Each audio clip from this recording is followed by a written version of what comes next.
Good morning, everybody. Tuesday morning, here with three of my favorites, Trenton, Marcus, and Eddie. You know the Canvascasters. You may not know the faces behind them, but here they are on the bottom of the screen. Marcus and Eddie are live with us today. And Trenton, as always, does a fantastic job on Tuesdays at leading our Center for Leadership and Learning session. So with that, Trenton's got some cool stuff planned, so I'll hand it over to him. Remember to keep your comments coming throughout the whole session, and we'll see how this next 30 minutes goes. Thank you, Mark. I'm excited. Marcus and Eddie, I'm really excited today to get the chance to spend some time with you guys. I have a feeling that most everybody's going to know who you guys are, but I still want you to go through the exercise of introducing yourself and give us kind of the full resume, starting with you there, Eddie. Yeah, I'm Eddie Small. I'm the CT Innovation Coach at Central 9 Career Center. I've spent 12 years in education. I was a former teacher, teaching audio and video production. I had my own broadcasting classroom and program at my alma mater that I graduated high school from, which was really cool when I started in education, and decided to get into technology integration, which I did for a couple years at a local district here. And now I get to run a career in tech ed coaching innovations position at Central 9 Career Center, which is just south of Indianapolis. And Marcus and I host a podcast called the Canvascasters, which we're really excited to just join you today and be a part of this broadcast. But that's the long and short of it for me. Awesome. Marcus. My name is Marcus Painter. I'm the coordinator of digital learning at Twin Lakes School Corporation in Monticello, Indiana. Small rural community. I graduated from college and went directly into my first job teaching English. I am certified as a grade 6 through 12 English language arts teacher. I was in the classroom for 15 years. And then within the last 4 years, going on 5 years, have transitioned into instructional specialist, tech integration specialist, and then my current role now. Awesome. Well, I'm excited to talk with you guys today. In the past few episodes, we've had superintendents and principals and folks like that. But as we talk about leadership, I think one of the things that's so important is that we don't just talk to the leaders, that we're also talking to the people who are in the classrooms, working with teachers, the people that are actually doing the work. And I think you guys bring such an interesting perspective. Eddie has my dream job. We talked about that before. Just the opportunities that you guys have to work with teachers to support them in the integration of technology. We'll talk a lot about kind of the integration of Canvas. Part of your Canvascasters podcast is you guys are experts in that area. But I'm curious as we start this conversation to get a sense of what have we learned since schools went out and that we've had to move to remote learning. What have we learned about our readiness, where we're at? Eddie. It's such a hard question, especially when we look at a district like ours that runs career in tech ed in a skills-based landscape, right? It's something that we never anticipated we'd be doing long term. We were already focused on providing some form of distance learning through our spring breaks or fall breaks because we have 9 different schools that report to us. We have learned, I believe, at our district how to have grace, because we do have a lot of individuals and teachers like myself that came out of industry to be an educator. And we know what the business side or what the industry side of things looks like, which is filled with, deadlines, responsibilities, accountability, which we try to teach to these students in this skills-based landscape.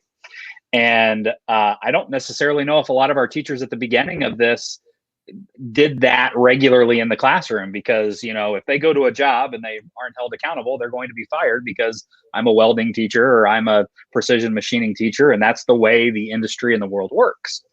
So I think that we have learned very quickly how to have some of those traditional things that I'm sure K through 12 and higher ed go through, where they do kind of have some grace and build some relationships with the students beyond the accountability side of things. But we have learned very quickly to have some grace and start building some of these relationships beyond, getting them ready to go into industry at Central 9. At least that's what I think I've learned the most when I first started teaching.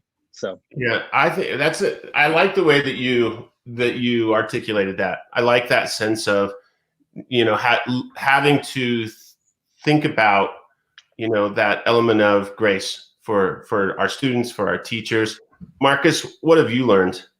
I honestly, first of all, I totally agree with Eddie, and we've had those conversations, he and I, about what we're seeing and how we're interacting with teachers on a day-to-day, week-to-week basis, and trying to do exactly what part of our role is coaching. And sometimes in coaching, it's we're sort of trying to nudge in the right direction, and so I definitely concur with that. For us in our corporation, like I said, we're at rural Indiana. We have been utilizing what we call here, we call e-learning days for inclement weather.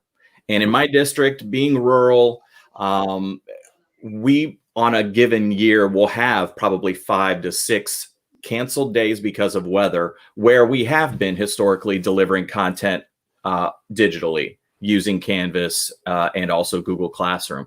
So my teachers in my district have experience with this, which I'm abundantly grateful for, because I know the majority, frankly, of teachers and learners out there, this was a real shock to the system, because they were going from not having that to completely online. We had been, functioning. And what we've learned through this is that, and I always use the term treading water. We get a digital tool, we get a new thing, we get a new assignment, if you will, from leadership or tech leadership. We usually get in, and once we can tread water, it's the easiest thing to do is to continue to tread water. Yeah. And I think that probably a lot of us were doing that, probably worldwide, frankly. Right. I've had so many emails from teachers over the last, couple of months, saying things like, I've learned this, like, I can't believe that I actually made this video, and I can't believe I actually just had a live class with almost all my kids, and these sorts of things, because frankly, this whole thing has kind of shoved everyone off a cliff and said, you've got to sink or swim. And luckily, I think educators worldwide are swimming and getting better. And I think recognizing just how powerful digital learning certainly is, but how powerful it's going to be moving forward, and how when we do get back to brick and mortar, this is still going to be a prominent part of learning. Yeah, I want you to follow up with a little bit on that too, Marcus, because I think that is the big question. As I've thought a lot about this, and when all of this went out, all I could think of was, I can just feel the anxiety for teachers. I can feel this sense of, especially as it became more obvious that we probably weren't going to go back to school this year, but that there was a significant amount of time left in the school year. And so it was interesting to me to see that there are some places where teachers were like, great, we've been using Canvas, I'm ready to go. I think your example of you've had opportunities for people to practice, in a way, those kinds of experiences.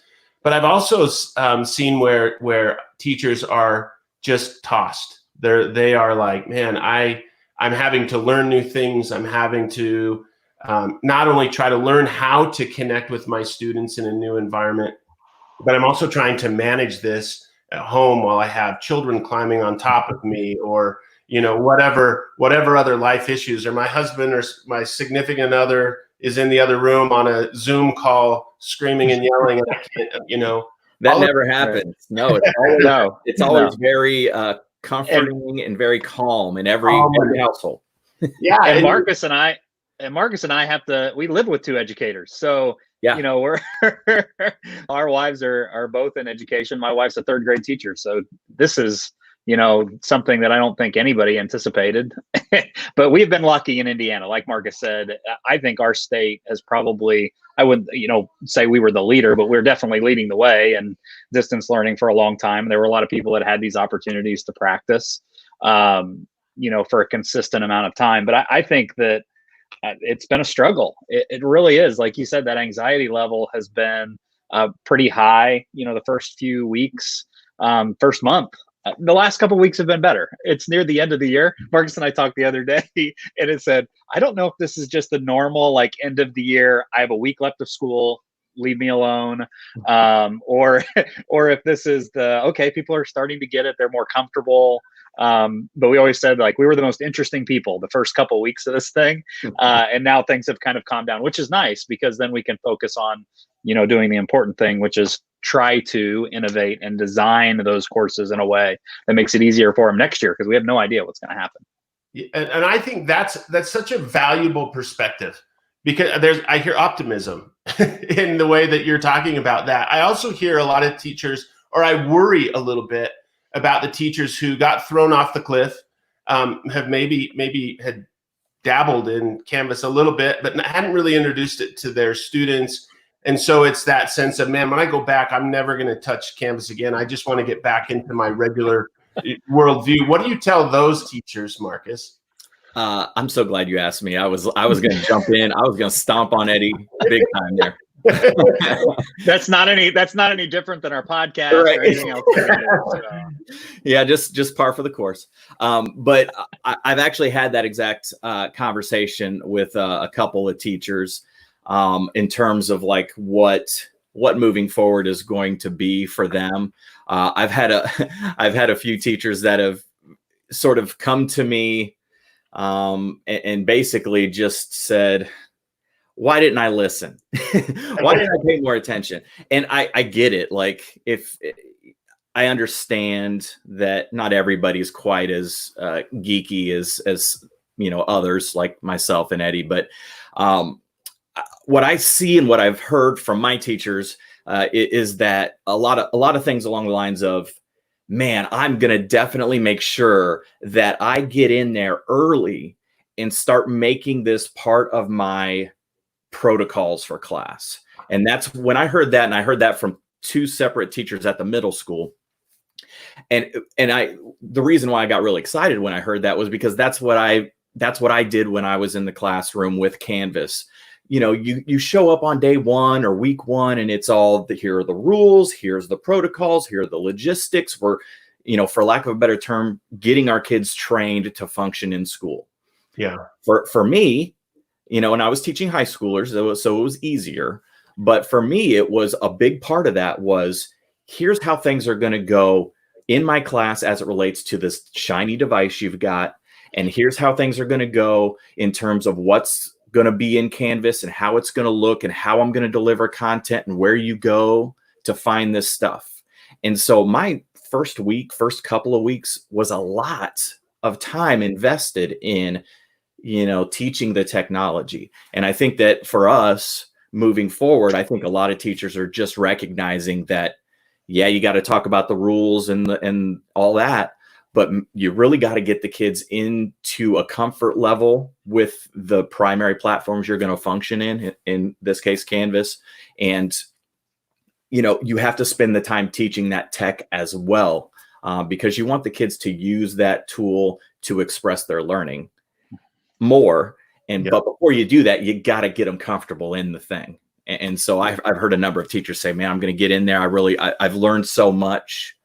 I'm just ready to get in there and apply it sort of in a more comfortable zone. Yeah. And I think it's interesting too, because, you know, we may all go back to school in the fall and everything may just be normal, like this, normal. But I think what happens when, you know, a staff member or a student or a teacher shows up at school and tests positive for COVID, you could be right back out as a school. Your whole district may not go out, but your school may be out for 14 days or whatever that quarantine period is. And to not be prepared the second time around seems inexcusable. What do you think, Eddie? Yeah, I couldn't agree more. And like you said earlier, it just creates an opportunity for us, moving forward. I've already had teachers that may have been reluctant through this entire process, that they're already thinking about the summer. We've got people in the chat right now on this live stream that say, I'm already planning for fall, just in case. I know that we probably won't know until July in Indiana whether we're going to go back or not on time. And that's some uncertainty, right, for all of us. And I know that my teachers have already reached out to me, which I'm super excited about, that they've said, okay, now I want to be intentional about what it looks like in the fall. This was an emergency situation, and we were in the middle of a pilot program with Canvas. This was we weren't even paid customers when we started using Canvas this year. So we had signed on for the pilot, and things were going well. But a lot of our teachers were probably just using it as a repository, right, for files or links or things that they were using video wise. And I'm really excited to see that intentional mindset for those teachers. But you're right, like they also have to be intentional that, okay, if we do go back on time and you are ready to have some sort of protocol or online learning in place, what happens next if we are shut down for another 2 weeks? I've always believed that this situation has made districts stronger, and has given us the opportunity as leaders in our districts to say, okay, now see the importance of this. Now, if things go south quickly, we can be ready. And we developed those plans pretty early on. I'm lucky to have leadership and administration in my district that says, okay, guys, what happens next, right? So they're always thinking a month or 2 months ahead. And we had a remote, distance learning plan in place that worked well for us. And I think the more we can prepare now, that will just help us in the long run when it comes to whatever uncertainty there is in the fall, whether that's, coming back on time or going back in September, or being on time and then leaving. Yep. So there's a lot of uncertainty here. I know Marcus's district is the same way, but yeah, I think, it's not so much as an excuse, like telling teachers, you have no excuse. I don't understand why you don't have anything in there. It is now you have the opportunity to really be intentional about what that looks like, a week down the road, 2 weeks down the road, in case we are out for an extended period of time again. And what you said, I think, is really important. Is we talked about this as our leadership and learning series. That when you say, I'm really lucky to have administrators who caught on to that. I think it's also key that your administrators are lucky to have people like yourself who can help drive that. These things don't happen if we don't have practitioners and people who see those practical applications. And something you were saying, Marcus, that I don't think enough people think about when we think about the preparation piece. From a leadership perspective, I think I always kind of end up going towards we got to train these teachers on how to use these tools. What's interesting is I was talking to my daughter, who's now a freshman in college, who had Canvas all through high school. Her teachers rarely used it, but when you ask her, how do you utilize this tool? Who taught you how to really use this tool? She's like, nobody taught us how to use the tool. We just, you just kind of figure it out. And so she writes papers. She does almost all of her work on her phone, which is really weird to me. Like, I don't think of that device as a device. Right. Where you do that. No. Yeah. Writing essays and doing different things. She's an English major. And but what she said, and this, I want you to talk about your thoughts on this, Marcus, that to me really kind of stopped me in my tracks. And that was, nobody ever really taught us this. But the thing that makes it so hard is all my teachers are just doing things differently. There's not a lot of, I wish that people would just figure out institutionally how they want students to interact with this tool and work towards that end. Because I depending upon which teacher it is, I end up going here to do this, I end up going there to do that. But just even thinking about the student as the end user, you were touching on that, Marcus, but I'd like, for you to elaborate and give me your thoughts on that. Yeah, it's tricky. And again, when you're lucky enough to have had some history with, digital platforms and Canvas in particular, I've taken the stance up until this point for the last few years, 2 different districts, both using Canvas. I kind of like the, teacher autonomy and ownership of design and functioning within Canvas in their own way. Because if I'm looking at a middle school or high school student, they have to adjust to different expectations in each classroom. Yep. So to me, as a former English teacher, I felt like my room is different than, so-and-so's room, and you adjust to that in that case. And so I like having that unique element, but I would completely agree that, in a lot of the differing environments that we've got now, finding ways to make things consistent across the board for students makes a lot of sense. And I've seen it with our younger students, our K-5. Those teachers, there's something about elementary teachers, they just love working together. They cooperate so well. I don't know.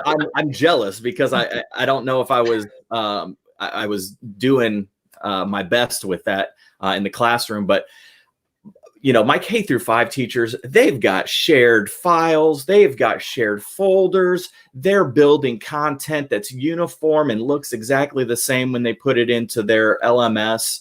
And we're seeing more of that creep into our secondary, and there's definitely value in that. But I do, it's tricky because I, for one, and I think probably plenty of teachers have experienced this, where I want to be me and I want to have my personality come through in whatever I do. And I've been handed a stack of packets on a Monday for an entire school year, and the top page was the standards for the week, and the 10-inch tall pile was all the stuff to meet those standards. And that was my department chair delivering that every week. And I mean, we can't go to that extreme, right? But things like we've seen with some templates, some blueprint courses, things like HyperDoc templates that we just saw from a friend of ours in the Canvas community, things like that at least give schools and teachers and leaders the opportunity to say, if you want to be more uniform, here's how you can do it easily. What do you think, Eddie? Yeah, I think that it's the consistent environment that I think that's what we're really trying to strive for at our career in tech ed instance. It was the need for, in that conversation for, we have some teachers using other LMSs. We have teachers not using any LMS at all. Our kids are kind of transient as they discover new industry or a new program that they might be interested in. So they kind of do a little bit of hopping there in those first couple weeks. If they find something, they're like, I'm not interested in culinary, I'm going to try welding. And it's a completely different learning environment, right? We're not just talking about styles of teachers, we're talking about how they access content, where are they accessing content. So we felt like we wanted to make kind of not necessarily a blanket decision, but have a conversation around a consistent environment for all of our students that is kind of being cheerleaded by the administration, that this is the one that we would like you to use. And then maybe as years go on, okay, this is the one you are going to use. So that conversation is a hard one to have. And we had teachers on the panel and administrators on the panel. And we're just trying to figure out, is a skills-based career and tech ed institution that's kind of a standalone. We don't talk to any other, we talk to our other districts, but we don't answer to them. They can purchase an LMS and we don't piggyback off of it. It's our kind of our own thing. Is it viable and valuable in that environment? And, we tested a few, demoed a few, and what we found was that like Canvas gave us the most consistent environment across all platforms, because every industry is different. Right. We have, the veterinarian's careers is way different than welding. and they might use different programs in the industry. And what we found is a lot of the programs that we're using, it's the interoperability talk, right? A lot of the programs that they were using in industry, that they were using as educational tools in our instance, were being incorporated into Canvas. And almost like every week something new was being added. And my teachers were like, "Oh, they've integrated Adobe, so this is amazing." Like now that we kind of realized very early on we made the right choice. But yeah, it's for us, it has always been about creating a consistent learning environment, not only for our students, but for our teachers and administrators, so that it's kind of our one-stop shop. It's our hub for everything digital learning that we can provide. And we've talked, Trent, about, how hands-on career in tech ed is, Yep. And that was the big question. Does this hinder, or can this be an opportunity? And I think it's really our teachers. So we've got teachers that are like, I'm a YouTube star now, right? They're creating videos and doing things in Canvas to create digital content, which they love. And they felt like we couldn't just sit back and say, okay, we're losing an opportunity for lab, or we're losing an opportunity for our lab-based instruction in a digital environment. And I, like I said, I always tell people, like, I'm so blessed, and I've got, great administrators, but I also have really great teachers that didn't shy away from, okay, let's do it. Let's try it. Come down and film me for 10 minutes, and then let's put it on Canvas and see what it looks like, and see what kind of things I can build or design around that content, which is really cool. Yeah. So I like what Hildy just said there. You can see when it's design something for the parents, and as you try to do that lack of consistency sometimes actually makes it really difficult all the way around. It makes it difficult for teachers and parents. Right. I want to say, Marcus, I feel like I'm a lot more like you in terms of I love policies and procedures and rules. I just want them to apply to other people. Like I'm good for creating those kinds of things. But so long as it's not me that has to be the one to fair enough. Right. I think that's the kind of how a lot of teachers are. That this is a very creative profession. I think Canvas is an unbelievable resource to help us find our way and find that opportunity to be able to disseminate work and information to our students. I just think it's really important that we don't forget about the students and their experience as we're doing this, because my biggest goal in life is to have conversations where we're constantly thinking about the stress and anxiety that we unnecessarily place on students. And those are things that, like you said, Marcus, if we're having those conversations with students up front, if it's part of our, the procedures that we go through at the beginning of the year, so that we engage students and they don't feel like it's technology that I have to learn for the sake of technology, but it's the environment in which I can connect with my teacher, be able to get information from my teacher, be able to get a sense of how I'm doing, to get feedback.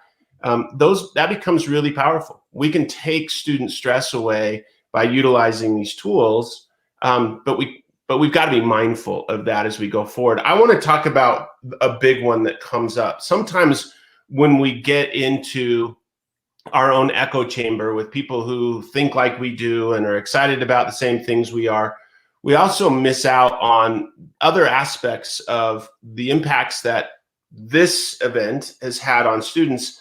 And that is the issue of equity and access that I think has been amplified in this whole experience. What have you guys done within your organizations to try to make sure that every student is, and this is probably harder for you, Eddie, given the environment of, hey, if I'm a welding student, how do I continue to have those experiences of, I don't have the tools at my house to be able to do these things, but what are you guys doing to address that issue of access, equity, trying to make sure that every student is continuing to learn with or without, the technology? Eddie, you can go. I think, I really think for us, it was about video instruction.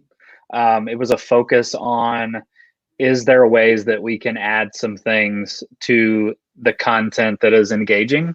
But then we also had to say, we do have some teachers, like, we're having an equity conversation with teachers. We have teachers that live in, rural Indiana that don't have access to viable internet.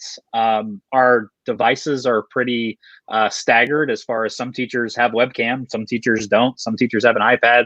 So like those are conversations that have really were brought to light by this. Maybe it's time to get everybody on a standard device. Is it possible that we provide our teachers data? And I think a lot of those conversations are going to trickle down to our students. Are there ways that we can provide services for those students that don't have access? And we're having those conversations now. Unfortunately, it's in hindsight of what's happened. It's like, well, we wish we would have known this before. And those conversations are always happening in our leadership team. But we're doing the best we can in the hand that we were dealt. I think when we get past students do have access, teachers have access, I think what we've tried to do is recreate those lab environments by the use of video and in any way that they possibly can. Whether that's with their personal phones or with a laptop that's got a webcam. Most of these teachers are extremely passionate or come out of industry about the jobs that they had. So, when we talk about a chef, they've got a kitchen that they love to cook in at home. So it's great to see them in their kind of like their home turf and providing video content at home while they're doing these types of things. Now, we know that every student doesn't have access to welding equipment at home. We know that every student doesn't have access to some of the veterinarian tools that they would use in that class. But what we did try to find were virtual tools that they might be able to access. And we've even talked about, like, is there now a way that we could build kits or those types of things? Because I remember when I went to college for broadcasting, they handed, like, my first day, they handed me like a bag and it had like tapes, a tape recorder, Marcus. I know, not eight track. That's what you're used to. But they handed me like a microphone, so that I had a kit with me at all times that was kind of analog, not digital at all. Which is insane. So are there ways that we can provide some of those analog tools that might give them the same skill moving forward? So those are the conversations that we've been having. How about you, Marcus? Yeah, for us, again, we have, about 3,500 students. And so I don't want to say that use the word easy, but we were capable pretty quickly, pretty early in the process. In fact, we knew, in August, who had access, who had completed in registration, and we knew at some point did or didn't have internet access in the home or devices, etc. We are one-to-one, so every kid went home with a device.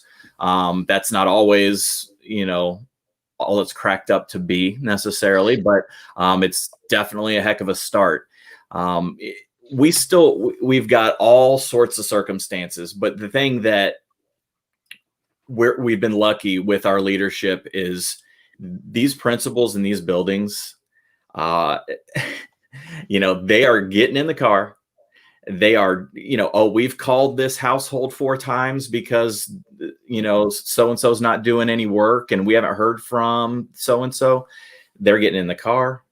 They're going and they're, knocking on the door and stepping back and, they're doing whatever they can, including full-on door-to-door check-ins with some folks for their own safety, to check on their safety, but then also because we've got a population of folks who don't have adequate access to the things that they need, and so then you've got principals and assistant principals doing things like that, and you got teachers that are designing completely separate, equal content, and trying to build stuff and make available, and all sorts of approaches. We expanded our Wi-Fi in our building so that you can park outside the building and still connect.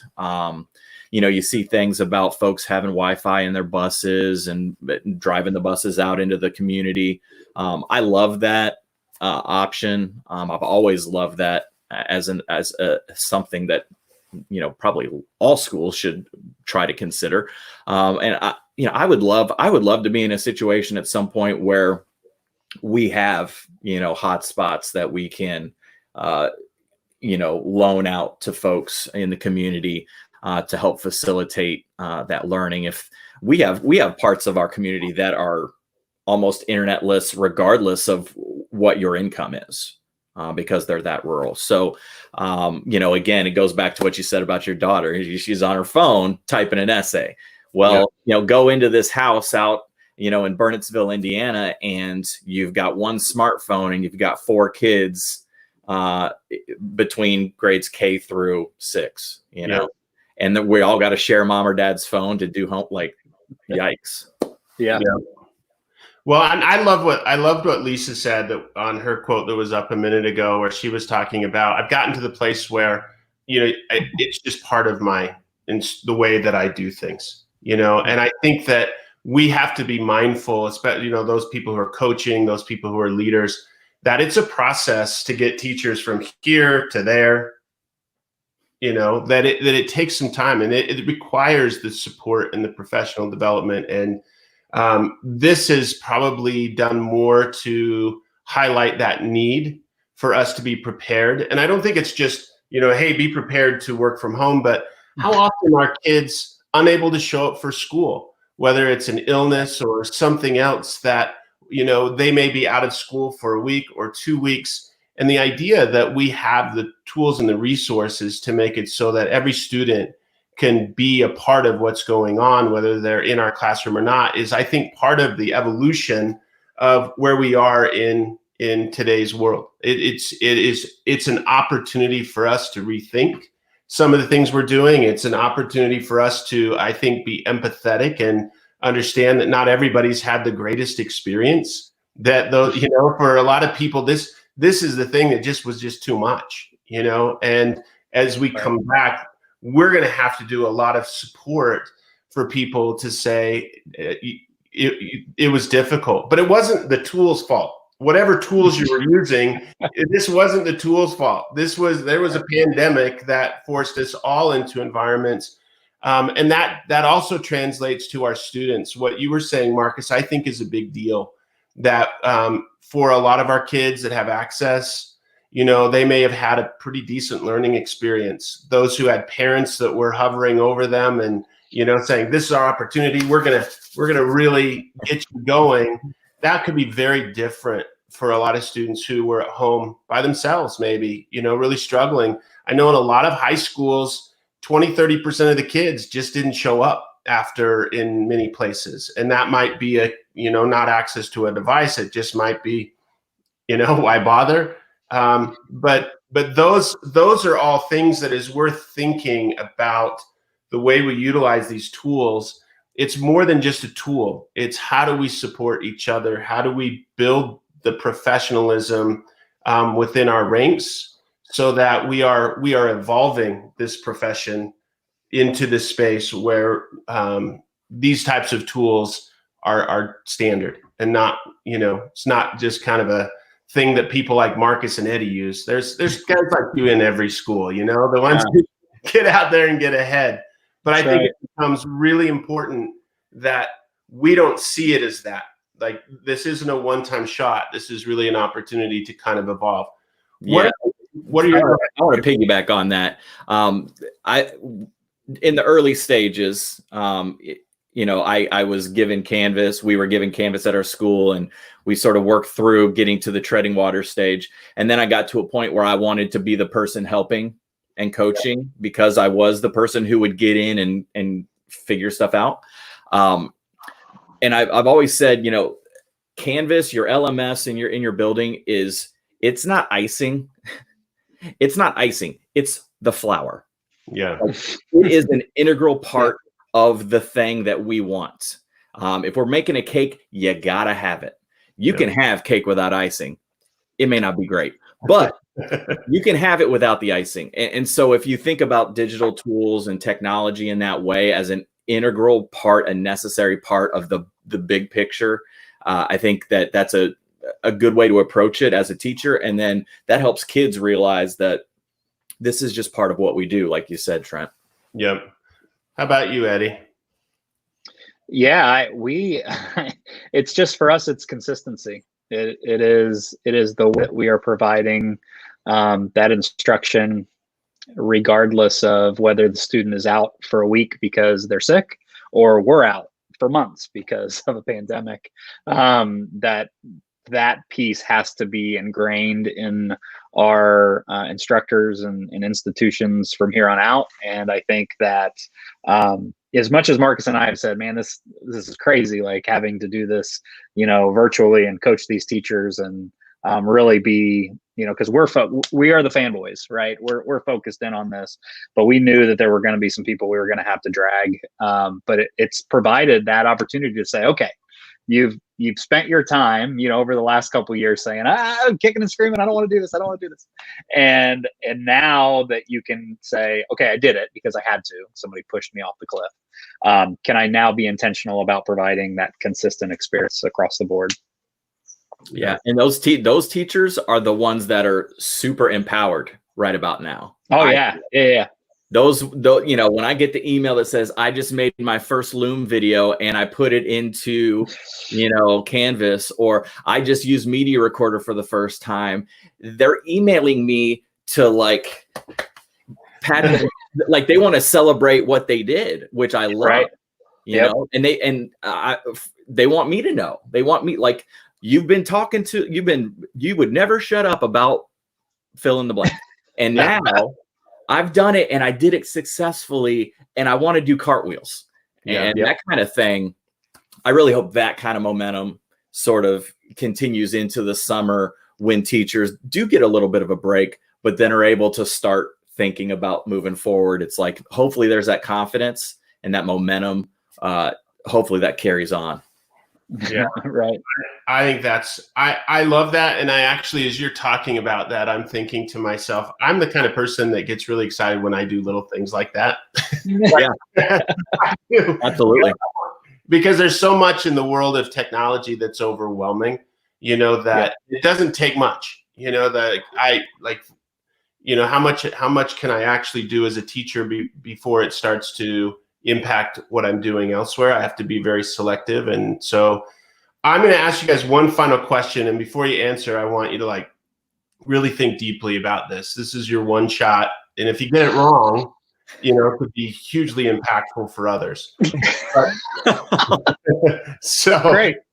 Fantastic. As you're thinking about this, and we have lots of administrators that are sitting here thinking, we've got to do a better job. We've got to figure out how to support our teachers. We have coaches that are probably on here thinking, man, I've got to have a conversation with my principal. What's the one thing that you would tell a school leader as you're thinking about how do we get to a better place where we're addressing the equity issues around these tools, the consistency issues, Eddie, that you talked about, but also really supporting teachers so that we take what is a really powerful tool, but we use it in the right way to do good, to make sure that it's doing good for teachers, that teachers walk away having that same, kind of attitude that Lisa had, which is, man, I would just never teach without this because it's such an important part of my tool set. What's the one bit of advice that you would give to an administrator to help them kind of get headed down the right pathway? Who wants to go first? I can go. I'll go, Marcus. I think it's super important. There's some things here that Diana Knox is saying in the chat that I'm seeing come through that I'm gonna also talk about. But to me, the successful instances that I've seen when it comes to what this has looked like over the last 8 weeks are those administrators that will sit down with their teachers and say, okay, I'm in this with you, right? I'm going to get on the bus with you. We're going to do this together. And Marcus and I have always talked about, we have administrators that might come to a training session that we're coaching and they'll be like, I'm out. All right, guys, do your thing. But the ones that will sit down and pop the laptop open or pop the piece of that they have that they're using, and hop on with them and say, oh, I could use this to, facilitate some of our rookies or our first or second year teachers. Once they change the mindset, I think that was the biggest thing that I'd always sit down with administrators and say, like, we have to change our mindset on, this isn't something we're giving teachers that we want them to do and we're going to put it on an evaluation. Like, we have to change the culture of what an LMS is for our institution. And the only way we do that is if you get on the bus with us, right? Like, you have to be a part of this. And that's makings of a good leader, right? Like, you just have to be a part of whatever we're experiencing. I always tell a story that when I taught, when things started to click for me, I was a terrible teacher when I started teaching, first couple of years out of industry. But when it really started to click were those moments where I sat down with my students, just like administrators can sit down with their teachers and say, all right, guys, this is what we got. Like, what do you want to do with it? When I first started teaching, Final Cut and iMovie to a group of 9 through 12, graders in Rushville, Indiana, I said, all right, we're a rural school, but we got all this really fun equipment. Like, what do you want to do with it? What do you want to make?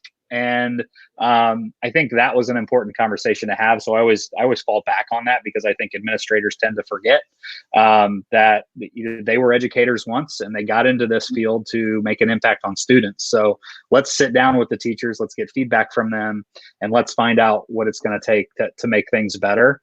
And I think anytime we can celebrate that at the end, I think that's super important, that you get the feedback, everybody's on the bus together, you created something awesome. But then at the end, you got to say, this is like, look at what we accomplished. Like, let's go back and see some of the really cool experiences that we created. And like Sherrod D. Johnson says here, like, modeling is huge. Like, that was the one thing that I think I really wanted to harp on this year, was just like, can my administrators model some of these practices for my teachers? Because that just shows educators, like, I'm on the bus, I'm with you, we're going to do it together, and let's create a really cool experience for our students. Yep. I love what you said. Let's not even hear what Marcus has to say. That's good. That's it. No, Mark, you can just shut the chat off. We're good to go. Yeah, that was perfect. Marcus, what about you? Yeah, I mean, along the same lines, for me, again, and obviously, Eddie and I are, speaking from, experiences in the classroom, in coaching roles, and in, some leadership roles as well. And I just, if I was going to say to leadership in a building, here's the thing for, from this point forward, regardless of what school looks like in August, September, whatever, I think it would just be, you got to walk the walk. And by doing, again, Trent, you talked about it, it can be something small, so, if, for example, we have K-5, they use Google Classroom. Well, we have administrators who are facilitating book talks and book studies within a Google Classroom, so they're modeling, right? When I taught Loom as the sort of my favorite screencasting option to my entire district, I urged administrators to use it too, so when you send out that newsletter that you email, and frankly, who knows what gets read and what doesn't, why not use this new thing that all the teachers have also learned and use it and model that. And those concrete things at the high school with Canvas, guidance department uses Canvas. They've got class of classes. They deliver pertinent information to those groups of students. Clubs have Canvas courses. All of these things are examples where the leaders are taking the initiative to know exactly what they expect, folks to be able to execute. A principal expects the teachers to do blank, so the principal does blank. And I think that is just, profound in terms of sort of having that responsibility and sort of ownership, I hate to say from top to bottom, but throughout. Yeah, the success, I think when you look really quick, when you look at the success of people that have done this for a while and that have gotten into a situation where they feel really comfortable in this environment because they were prepared. I think it all comes down to administrators and leaders not willing or willing to ask their teachers to do something that they were also willing to do. I don't think there's ever been a time, because I'll always remember, I tell people all the time, like, I'm always going to remember what it was like to be a teacher. Now things may have changed since I left in 2013 or 14. And things might have changed in the last 3 or 4 years, but I don't necessarily know if I would ever ask my teachers to do something that I wasn't willing to do myself. And I catch myself every once in a while. I go over this really cool tool and I show them how it's impactful for their students. And then I go back and I do my job, and there will be a week and I'm like, why am I not using that? Like, I should be using that. It's one of those things that, like, we've started to, do our PDs and all our faculty meetings, and the PLC environment, like, is all coming into Canvas, because I'm not going to continue, and our administrators aren't going to continue to ask our teachers to do some of those things with their students if we're not willing to do them ourselves. And that's just a really impactful statement, I think, that has sat with me for a long time, which is, the admin or leadership in the building need to be willing to do as well. So jump on board. Let's go. Let's do it together. Yeah, I love that. And, I spent about 5 years traveling and doing professional development for Mastery Connect. When we first started, I did all of our professional development. And so I literally every day I was in some other place working with teachers all over the country, worked with, hundreds of thousands of teachers, doing hundreds and hundreds of professional development days. And there was a certain point where it just clicked for me, that it was like, if the principal is here and engaged in part of this, I think we're going to be okay. If it's just me and the teachers, I have no idea. It might work out well. It might not. It's because I know that, if you're an administrator and you're saying, if the expectation is that you show up to all of the professional development events for these types of tools, not necessarily, not every curricular thing that, maybe doesn't apply.